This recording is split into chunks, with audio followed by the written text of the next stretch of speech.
So for acquired immunity, T cells are the most important in adaptive immunity. They help activate B cells to secrete antibodies and macrophages.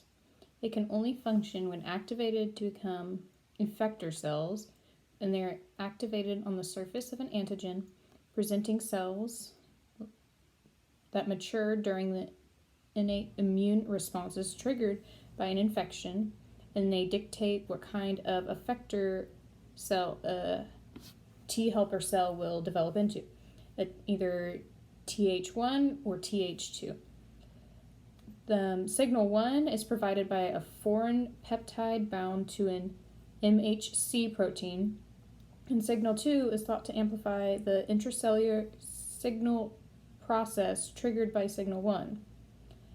If you get a signal 1 but not a signal 2, apoptosis can occur, or it will be altered to where it cannot be activated. T cells mature in the thymus and they originate in the bone marrow. B cells mature in the bone marrow and lymph node as well as develop there. They are responsible for generating antibodies to specific antigens. They bind to BCRs, which are B cell receptors. B cells are required for the initiation of T cell immune response.